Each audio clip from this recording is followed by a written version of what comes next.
Welcome back, Life and Strive Podcast, episode 194. This is a Banter with the Boys episode, no guest today. So first we talked about Danny. He's getting close to the Indianapolis Marathon, getting in those last 2-3 weeks of training before race day. He's had some ups and downs in training, so we kind of talked about that and what he's expecting for Indy. I also made an executive decision on this episode if I'm going to pace him or not at Indianapolis Marathon. Stay tuned for that.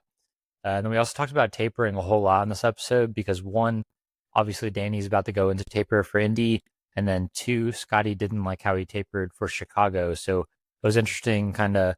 Yeah, everyone's different with taper, so we kind of talked about what Danny likes, what I like, what Scotty likes. So I hope that's helpful for you if you're tapering up for a race or for your next marathon. But this was a fun episode, lots of goofy talk as well as always. So hope you enjoy it. If you do, if you haven't left a review yet, please do. It helps us out a lot. And please drop a comment too if you haven't. We love reading them, and share with a friend, and we'll catch you on the next one. The next one's a big one, so look out for that one. When we're running through Norton Commons or the Pewee Valley area in Louisville, Kentucky, it's pretty easy to spot Mason Construction Home. The attention to detail, the quality, the stunning design, you can't miss it. It stands out. We aren't just saying that either. Our own co-host Scotty trusted Mason Construction to build his forever home, and he and his family couldn't be happier. Don't tell Scotty this, but we're at his house a lot because we love the home. He's all right too, though. If you live in the Louisville or Southern Indiana area and are thinking about building your forever home or doing a remodel, there is nobody else to trust with this project than Mason Construction. The link to their website is in our show notes. Click on the request information option and start the conversation about what your forever home could look like. Hi. Are we on? Episode 194 of the Life and Strive Podcast. Is it 194 or 195? It's 194. Dakota is 195 tomorrow, Oh. but I went ahead and sent her the link, so figure I'd go ahead and make it look nice, just in case she wanted to check out the studio first. Professional of you, Striegel. Being prepared. Yeah, dude. I mean, got all the time in the world now. Striegel's so on it. Danny, how do I do a fake background? Bro. All right, so go to, I don't know. I think you have to do it like in the part before you enter the studio. Oh. Well, Danny's just like a little bookworm behind us. Scotty, I like your background. It's a work in progress. I have one picture. We're thinking about making mine look cool. We'll see. Ashley was like, if we're doing it full time, we might as well jazz it up a bit, Oh, I love that idea, dude. You should look into like. Look at this What's up, bottle Danny? on my screen. Whoa. That's crazy. Danny's on that California Wi-Fi, and it is so cooked. Is it really? Is it bad?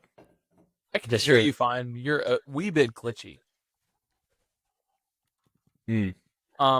Chris. Yep. All right, boys. In the comments, what should Chris put in his background? I think he should put like at least 2 baby pictures of him and Ashley. You need like a marathon poster of some kind. You need like a Boston or Chicago or something like that. Should I put all like my marathon tarps like on the ceiling like they have at Ken Combs? They used to have that at least, where like they have all the tarps you get at the finish like covering their ceiling. That would be interesting. Yeah, but then you should just like not have one because it'll be tarps off. You get it? Tarps off. I could get like a sick neon sign that says Life in Stride. Ooh, give me one of those light up ones. As long as you're down in with me order to dropping be the cold tarps G. off, you have to have a tarp in the first place. It's a great point. True. Yeah, I might drop a cool G on the Life in Stride credit card and maybe get a neon sign. What do we think? Do it. Dude, you should. No, dude, you know that guy on Instagram that his hooks are always like super like vulgar like stuff that offends people, and then he says, "Look, welcome to LC Signs." You know that guy from China, dude? Yeah. Oh, He ship anywhere worldwide. Dude, buy an LC sign. Just kidding. That might offend some people. We'll buy local. That guy's so St. Louis, to be exact. Yeah, we'll buy local. Dude, Danny, how's California treating you, man? It's good, dude. It's dry out here. Like really dry. There's really good trails for running. flat hills, scenery. We're in East Bay, by the way, so it's kind of like fall time here. It's still the dry season. It doesn't get wet till winter, and then you have like a few months of green, and it's just like dry all the time besides that. But it's good. What about the food scene? Is there any good food over there? Tons of amazing food. We went into the city of San Francisco last night and had Burmese food. You know where Burma is? Like the python? Yeah. Yeah, Burmese python's a thing, but it's now called Myanmar, allegedly, Oh, okay. and know it's where in that is. Southeast Asia. Yeah. Yeah. So Didn't know it's like there's a name Indian change. and Thai food, but like a combination. So Nice, That dude. sounds phenomenal. how about that? Dude, does all I see, this is like the power of social media controlling my mind, but all I see on social media of San Francisco is like people's cars getting broken into. Have Yeah. you experienced any felonies while you've been in San Francisco? I have not experienced any felonies, but there, yeah, dude. San Francisco, I'll say this about the city as judiciously as possible. It is, the highs are high and the lows are low. And Oh, I see. yeah, we'll just leave it at that. Aren't there some like roads in St. Louis that are just like bunch of people strung out, or is that also social media? No, I mean, there's cities like that. There's people like that in every city. True. Dude, honestly, like when we went to Chicago, I've like seen a bunch of videos of just like craziness going on there.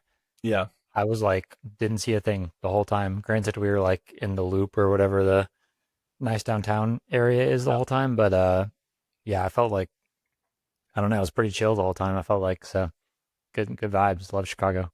Most cities. I mean, all cities basically it's pretty good until you get to the sketchy part. But enough about politics. What do you say we talk about running?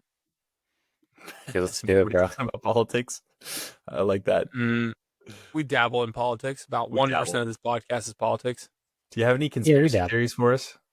Dude, not conspiracies, but Danny, did you happen to I like genuinely want Chris to put this in the show notes, but not really because I don't want this to be what this podcast is about. I know where But you're going. He sent me a Joe Rogan. He sent us both a Joe Yeah. Rogan. Did you listen to it? No, I haven't. Should I? The- have you listened to it? The John 100%. Kiriakou or whatever. What's his last name? Give me like the gist. Like, give me the spark notes. All right, I got you. So I listened to this on the way from Petoskey, Michigan to Grand Rapids Airport. It was perfect 3-hour episode. It took me all the way to the airport. And I was so locked in. It like made that drive fly by. Basically, this guy worked for the CIA and he was pulled aside in the cafeteria in the CIA, and this guy goes, "Hey man, we want you to be the we want you to basically do this, the training for the new program. It's called enhanced interrogation." And he was like, "What's that?" It was like basically it's like torture. Torture, yeah. Yeah. And he was like, he thought about it, and then he like went into his boss's office and was like, "I don't want to do this. Like this doesn't feel morally like right. I can't do this. Like my answer is no." He was like I think 12 people were asked or something, and he was maybe it was like 20, and he was the only one that said no. Everybody else was like, "Sure, I'll do it." And he ended up essentially being the whistleblower on that because the stuff that they were like doing and stuff was like not what they It's were like allowed Guantanamo Bay. to do. Like that type of stuff, yeah. But Oh, but he's it's essentially like, what time period are we talking here?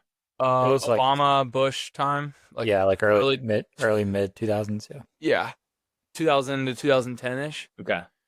And then so basically, before Obama was in office, he was like in the CIA, and then he essentially, What's the I don't- conspiracy?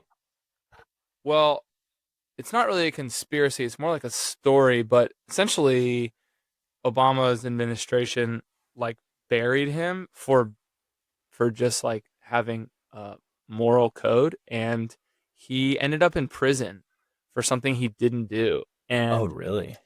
yeah, dude, he went to like maximum security prison. and it like ruined his life, and they just buried him with lawyer bills, and he like got out after 2 years and is like basically like a spokesperson against the government Yeah. and Whoa. against the CIA and the FBI. And dude, it is the craziest story. And it honestly, it kind of let me down with our government, but that is some deep politics. But it's a really good listen. Like, I don't like to Yeah. get very political, but wow, it had me locked in for 3 full hours. Yeah. Not political, but thanks, Obama. Anyways, Dude, all right.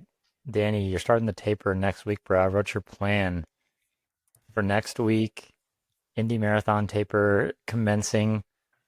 What yeah, I don't know if you've taken a look at it. Have you taken a we're look two and at a it? half weeks out. Like I have 2 big workouts left the way I think of it, like midweek workouts, and then I have a long run this Saturday. Yeah. So I gave you a absolute banger of a workout. So like when I'm thinking of taper and like coaching, obviously like 2 weeks out is like when I start cutting mileage. Yeah. But I still think like 10 days out, you can still hit like that last like kind of bigger effort before you like really start dialing back on both mileage and intensity. So yeah, I cut you to 74 miles next week. So for people like listening, Danny peaked out. Well, technically you peaked at 100. So we're at 74% of peak volume. That's like I would say like 70 to 80 is like pretty standard for like 2 weeks out, and then the following week I would cut it to like 50 to 60. But like so 10 days out, I still think it's like plenty of time to like that's like the last day where you like really want to put in a hard effort. Yeah. And I gave you a lumberjack, bro. I think that's like such a good workout. What's 10 the days out. lumber Jack Striegel? Yeah, it's so it's 4x400 at like kind of VO2 pace, so like close to 5K. So for Danny, that's about 80 seconds. And then it's a 2 mile tempo, 4x400, 2 mile tempo, then a 4x400. So it's 7 miles total of work, and you're alternating 400s and 2 mile tempos. So, and then like again, that's like the last like going to be like kind of grindy effort before the race. So, but I still think it's good. Like you can still hit it out a bit 10 days out. I don't, 2 weeks out taper.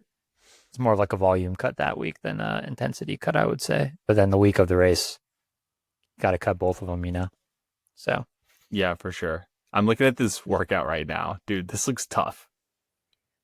it's not an easy one, but so I actually there's kind of a backstory to that workout. So Ron Mann used to coach at NAU.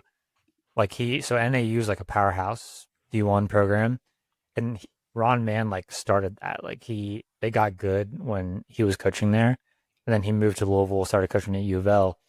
But Great episode, by the way, if you want to scroll back. Ron Man. yeah, Ron Mann episode, check it out. So he coached several guys in Louisville, a couple guys that qualified for the trials in 2016, I think. It was Jacob Law, or maybe it was 2020, Jacob Law and Mike Darren. And that's like his go-to like 10-day out workout is the lumberjack. He like assigns that for, I don't know if John Career does it, but that was like, at least for the Louisville guys, that was like the workout he would assign 10 days out from their big race. So, and I think it's a great one to do. Little speed, little tempo mix. It's good stuff. So Yeah, that's what I thought of it. yeah. So that's 10 days out. Why 10 days?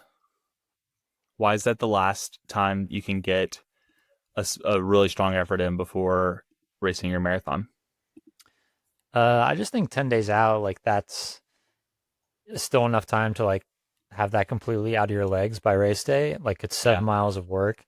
So I think that's kind of the time frame of like, I mean, like that'll probably be like totally out of your legs by like Monday, Tuesday, the following week. If you like take everything easy, the Champagne run's like super easy. I think it's 3 or 4 miles a pace, 4 miles a pace. So, yeah, I just think that's like the time frame where if you do like a big workout, like you're not gonna have any of that left in your legs by race day. So Yeah. but if you like, for example, if we did like a huge effort long run, like a week out from your race, like yeah, like you would potentially like still have some of that in your legs on race day. So Mm-hmm. you got to be careful at that point. But that's why we do the Champagne run 7 days out. So yeah, but yeah, I'm looking forward to it. Are you gonna pace me? Dude, yes, I'm officially going to pace you Are you at the really? Indy Marathon. The Yeah. whole race? Uh, wow, wow, this is crazy. You got neither of you watched my YouTube video. That's unbelievable. I talked about this on the YouTube, bro. When did you These publish guys, it? these guys just got exposed. I've been on vacation, bro. I'm sorry, I'm just joking, dude. dude. No, I That is published it on Monday. That's It's been a day, It's sorry. been a day. I'm gonna but hang up and go watch it right now. Yeah, me So- too. See ya. Will you finish so- this? so on the video, I said that I am planning on pacing you, but my goal would be to make it to 20. But if I feel good, like to the finish, I will go to the finish, and finish it with you. But my goal would be at least to make it to 20. I'm pretty sure I can finish it based on last week's workouts. But it definitely won't be easy. I mean, I'm gonna be grinding for sure, but I think like that'll be a good stimulus for me Dude, to like start, That's digging not into Houston. fair. If I'm just I'm in gonna the say tank that. caves and you leave me at 20, I'll never forgive you. Dude, that's the thing. Like, I'm not gonna like drop you. I'm not racing. Like, so if you like start eating it with like 6 miles to go, like I'm just gonna run with you, So it's like Yeah. it's not. Yeah. So like you're my master of that race, bro. That sounds weird. Uh, let me Say it again, pause. Strieg. What let is me. Danny to you? I mean, I'll say it again just to like clarify what I said. I said he's my master for the race, but like I will like Yeah, we'll clarify. leave it at that. I'm clarifying that I'm backtracking that statement as well, since we're live on air. But like, you know, like I'm just there to help you out that day. So just think of me like that. Thanks, bro. I appreciate that, dude. I am so. I don't want to let you down, man.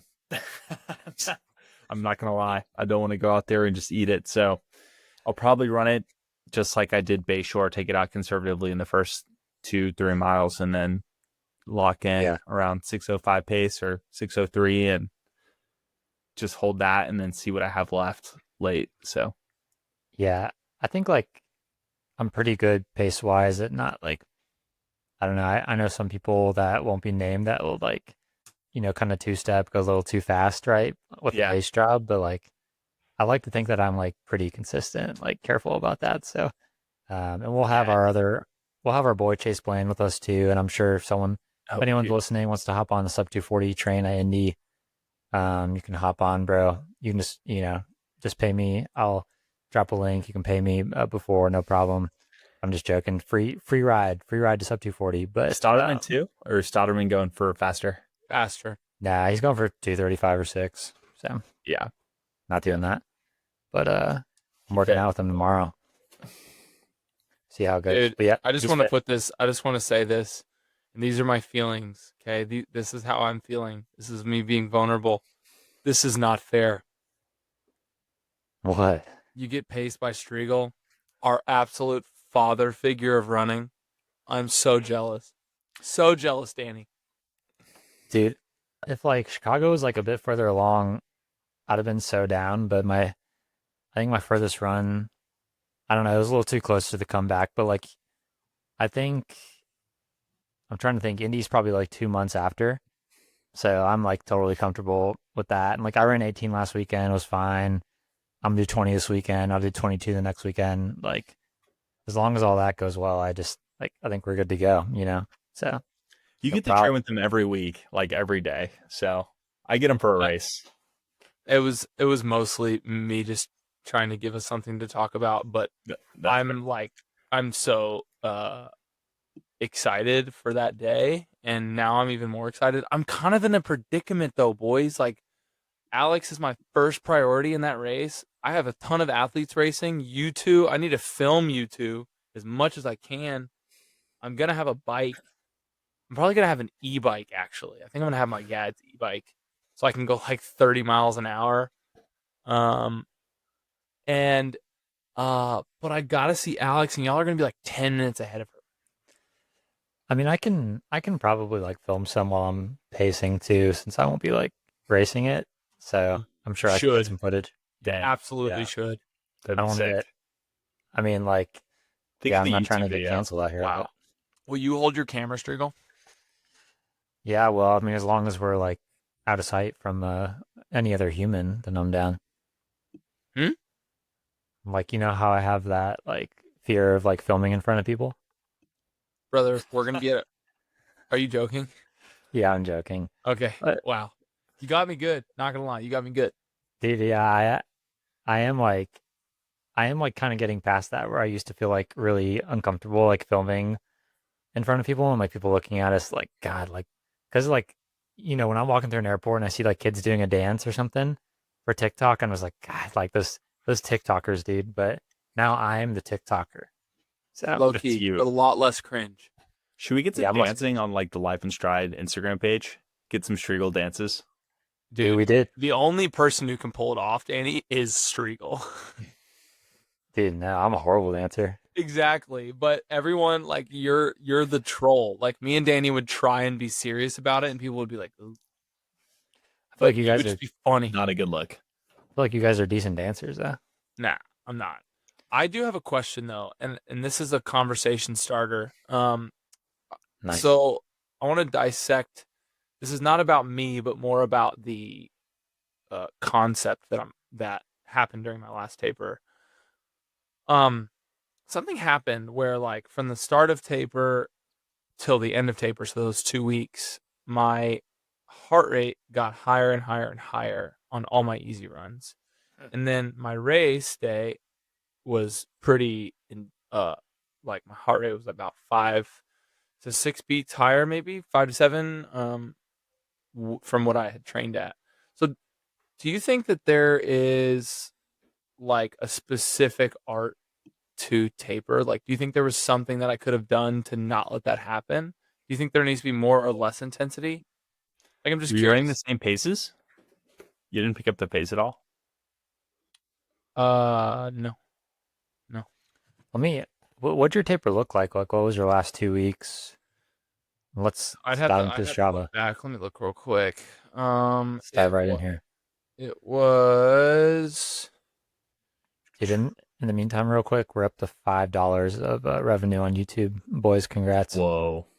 We went from $1 yesterday to $4 today. Getting ready to retire here. Dude, if we just If we keep that up, yeah, we're gonna make 3 to 4 grand this year in a fiscal year. if we just improve 4% a day like we did yesterday to today, every single day, we'll be millionaires by December. It's a lot of percents. That's called exponential growth. So my taper was, I peaked at like 75 Yep. miles, and then I went down to 3 weeks out. I went to 67, and then 2 weeks out I did 51, and then before the race I did 25. Maybe you should have done like 60 to 62 2 weeks out. I agree. And like, yeah, maybe that was maybe a little too steep, maybe. Something happened where things just got harder, taper, and I don't have the answer. I'm like, this is not me being absolute or saying I have the answer. It's definitely an experiment, and next time I'm going to do essentially like a 1 week taper. Like, I'm going to keep the intensity and the volume essentially like the same, maybe like 90%. So if I'm doing like 80 miles, I'll do like 72 to 3 2 weeks out, and then the week of, then I'll like heavy drop off. What do you think, Striegel? Trigonomics. Are you a runner? Do you need running shoes, gear, apparel, more? If so, I got the scoop for you. Kencom's Running Store is the best place to buy any running supplies you need. Located in the St. Matthews area of Louisville, Kentucky, their friendly staff will take excellent care of you. If you are a newer runner and need help finding the right shoes, or you're looking to get plugged into the Louisville running community, this is where you need to start. If you don't live in Louisville, check out werunlou.com. We have a discount code and the link to the website in the show notes, and the shipping is free for purchases over $100. I promise you, Matt and team are the friendliest people you can meet. Don't hesitate. Get your running supplies at Ken Combs Running Store and support an amazing local business. Oh, Danny, were you going to say something? Oh no, I'm kind of the opposite. I've found that the 3 week taper is the best for me, and that's kind of what I'm doing. I'm 3 weeks out and cutting the mileage a little bit. So I found out that the more I have, like the more fresh I feel. I get more fatigued on like higher mileage than I do on like, well, I don't know, equally fatigued. But if I can take that piece out where it's the mileage and I'm still doing quality, then like that's a little less fatigue I have to deal with. And so I've just found that through the years, 3 weeks is the best for me. Yeah, this is where I think it's individual to everybody. But I think regarding taper, it's better to err on the side of less caution than more caution. Because I think if you do a shorter taper, like here's the thing, like even though you're in peak training, like for Scotty, for example, like you nailed all your workouts, you crushed your 5, 4, 3, 2, 1 in like one of your highest volume weeks. So like say you like rock up to the Chicago start line feeling exactly the same fatigue level, everything you had on the 5, 4, 3, 2, 1 day. Like on that day, like you probably could have ran like a 2:37 or 8 marathon just based on how you're feeling. 100% that day. Yeah. So, but like you were carrying like fatigue from like peak volume then. So I guess like it's almost, maybe for you and just in general, like I would err on the side of like less caution for taper because I think if you show up to race day feeling like you did like during like your peak, workouts or something during the build that went really well, like, I feel like there's like a good chance you'd still run pretty well versus like a taper can kind of make you feel different ways. Like some people, they feel like lethargic and it sounds like, Danny feels amazing with the big taper. So, but I think like there's less risk in like a smaller taper because there's like a higher likelihood that you'll feel just like how you did on like your good workout days during the build. And like on those, I feel like feeling like that on race day would feel pretty good. So That's why I wanted this to be a conversation because Danny feels one way and he's done it and it's worked. Yeah. Striegel, you kind of said exactly what I am thinking, essentially. And taper crazies make people feel so weird and everything gets tight. Both my calves, like a week out, all the way till race day, were so freaking tight. I would go to bed every night. I was like, do I needle them? Do I roll them? Do I go get a massage? And I was like, I'm not going to do anything because I don't want to screw anything up. What were you going to say, Danny? Oh, dude, no. You're absolutely right. Taper crazes are a thing, and it's like something you absolutely have to manage. And the more marathons you run, the more experience you have with the taper, and the more you realize like this is just kind of part of the process, and it stinks. But I mean, I would rather risk dipping the volume a little more, losing a little bit of that fitness, so to speak, that you would be getting otherwise, and coming in a little bit fresher, even if I feel fatigued every day up to that race. So like feeling like crap during the taper isn't going to bother me as long as I show up on the start line and I feel good. Right. So that's kind of the balance that we're battling. Yeah. yeah, And it's trial and error. It's just like try it. And I don't think either one will like completely botch your race. Like, I don't think a taper is to blame for me. That's so true. Yeah, let me be clear. I don't think a taper is to blame for me blowing up and running a 2:48. For what it's worth. Tapering the wrong way is going to ruin your race. It might affect 30 seconds to a minute or might affect how you feel mentally, maybe. Yeah.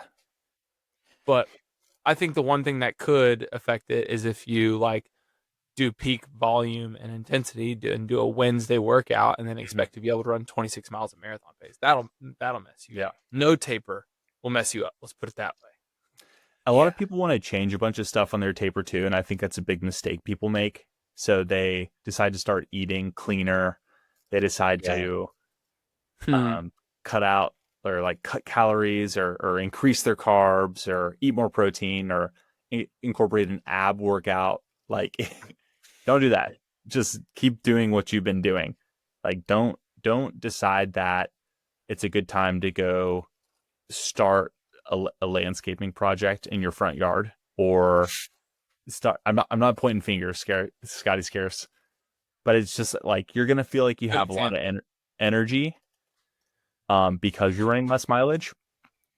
So it's kind of the paradox, right? We're talking about feeling sluggish and lethargic. You can feel that when you like start your runs, on your runs actually, but you also do in other scenarios feel pretty energized. So I would say keep things the same. Like if you've been eating crap the whole marathon block, just keep eating your same diet. I would start eating chicken and rice and greens. Dude, you know what's interesting, Danny? You said that, and during taper, like towards the last 2 days, my carb load is always like I eat stuff I never frickin' eat. It's always like completely different. That's why I'm making fun of you and Eric at Chicago last year for chugging apple juice from Trader Joe's. Right. I'm making fun of myself too. It's an interesting concept because like I'll like raw dog 4 bagels in one day. Just like I don't even like peel it apart. I just eat it. Yeah, like a piece of bread. Like people will find a carbohydrate calculator and be like, oh, I need to like be downing these many carbs to carb load properly. It's like, dude, you've never trained like that. Like you've never once hit a long run carb loading before.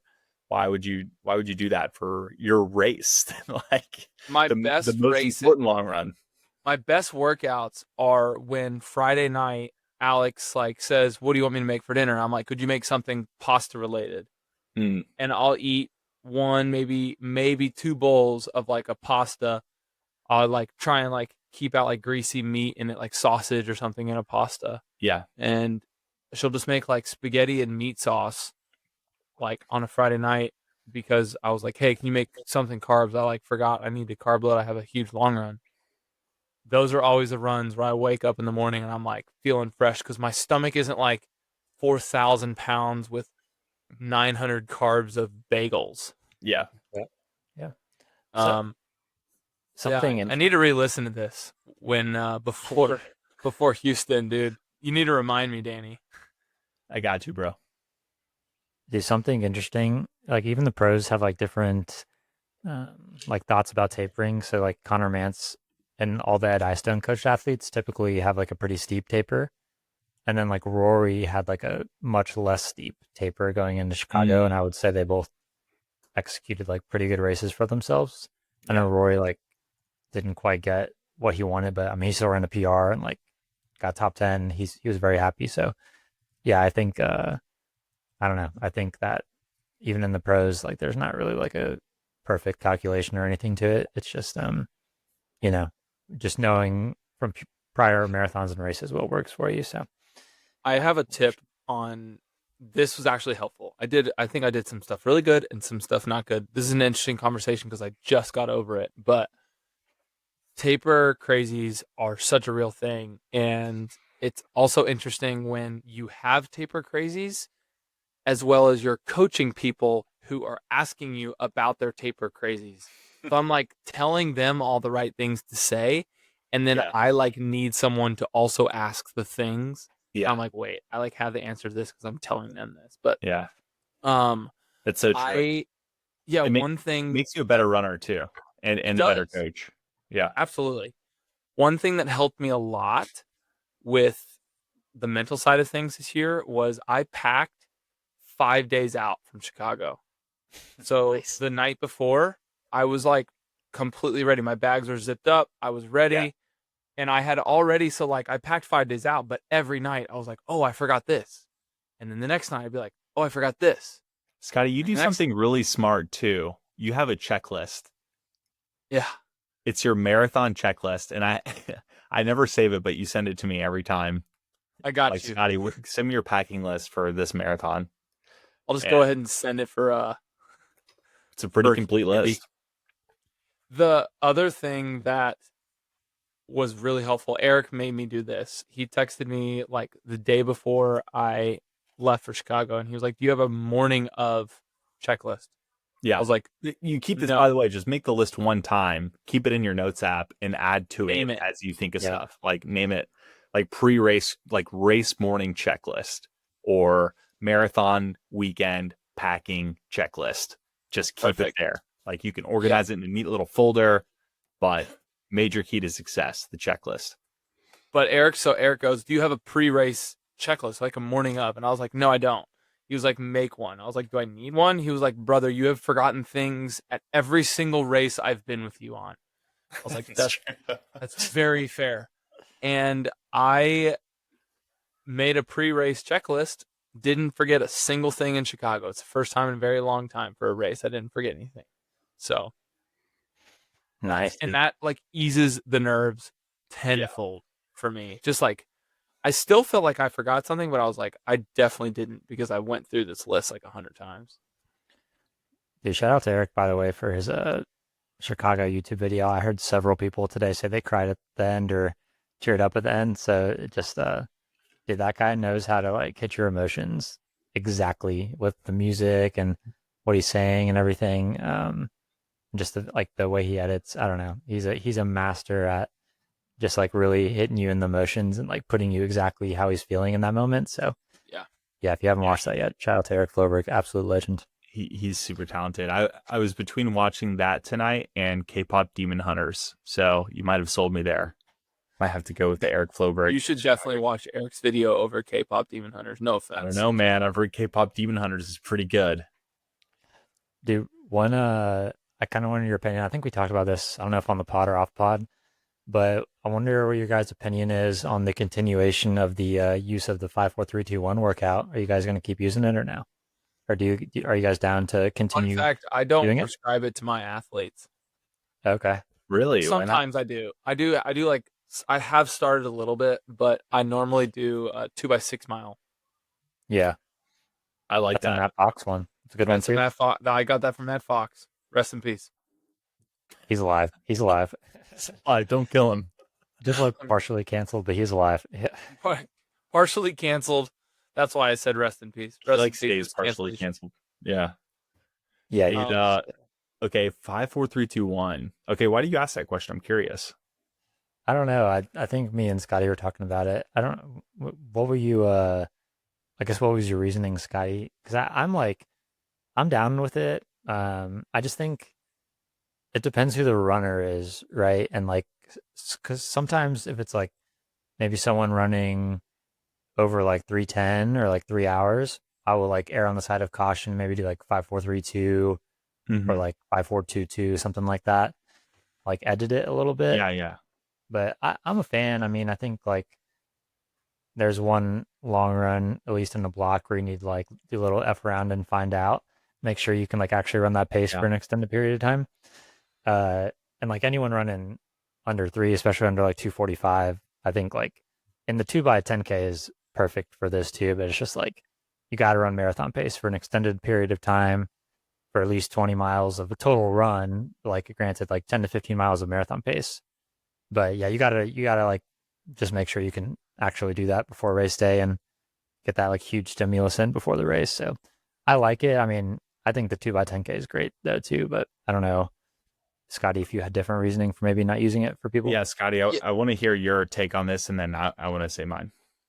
Yeah, for sure. So here's my thing. This is just me and not coming from any basis of research or anything. We don't But research on this pod. The 5-4-3, like after you hit 3, the 2 and the 1, I feel is almost non-important because I can go 2 miles or 1 mile at marathon pace. Like that gets you to 15 miles at marathon pace, but with a full flow mile in between, in my opinion, it's not super beneficial. Like, yeah, I can just lean forward and hit marathon pace for another mile.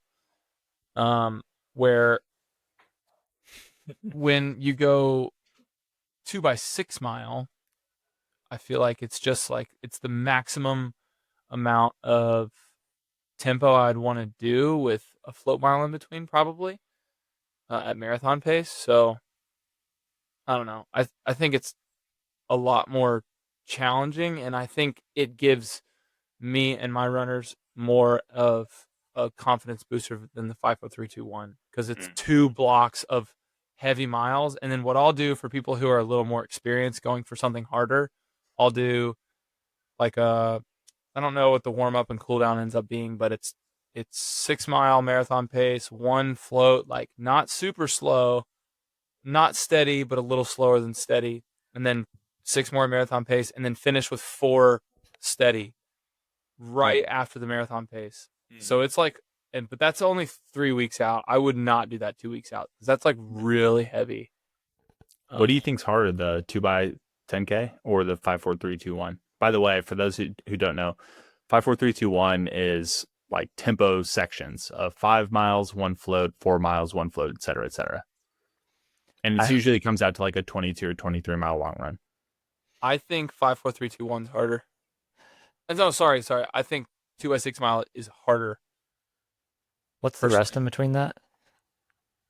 1 mile float. Oh yeah, that sounds like it'd be harder. I think like a huge variable of the 5-4-3-2-1 workout is how fast you do the floats. Yes. Like for example, so true. Like I kept mine when I did it before Bayshore, like I don't know, 7 minutes or so, like pretty 6:45 to 7, so like fairly chilled. But like one of the guys we coach, Carney in New York, he's ready to rip at Indy. I don't know if you guys saw his 5-4-3-2-1. It was unbelievable. Nasty.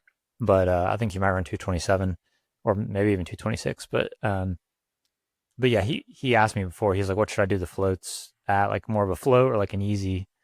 And I was like, "I wouldn't go faster than like 6:45, honestly. Like, because you could like really, if he like ran like 6:20 on those, totally different experience. I feel like your heart rate's not chilling out in between, so it's like it's pretty much just like a 20 miles at marathon pace, essentially. Pretty hard effort. Yeah. So I think you got to be careful on the floats and that. And like risk leaving your race out there.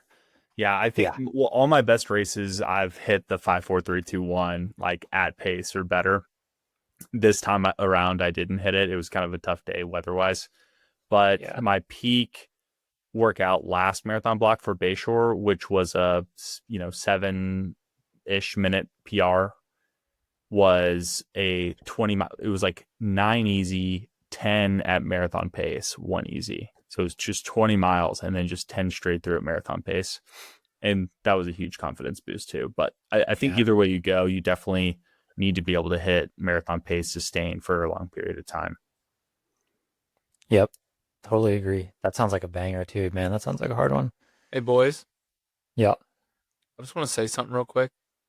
Weather for the Indianapolis Marathon, the 14-day out, every day from like 7 on is, 45, 38, 39, 39, 42, 41, 39, 41. Give me 30s.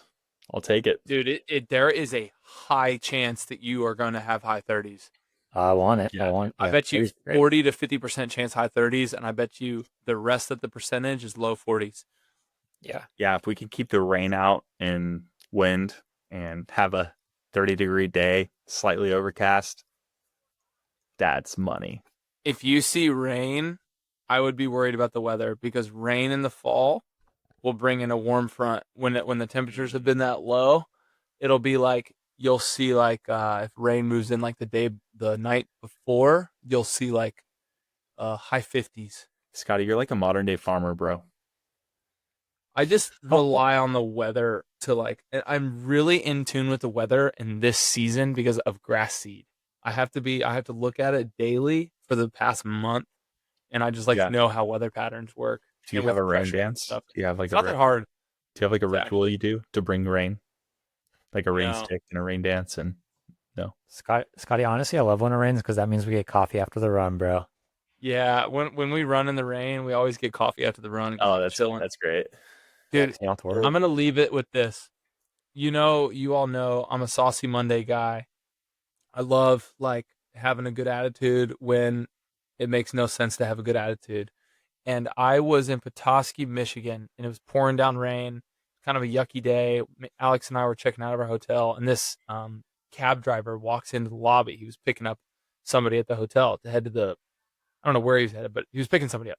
And it was pouring down rain. I said, "What's up, man?" He goes, "How are you?" I said, 10 out of 10. It's a beautiful day. He goes, "It is. Great weather for ducks." Oh, I love it. And that just made me laugh. I was like, dude, I'm going to use that. He said, "Great weather for ducks." Dude, that's good. I like that. It's a great Fish Mike. man. That was like, sounds like this some is great future merchandise. It's great weather for ducks.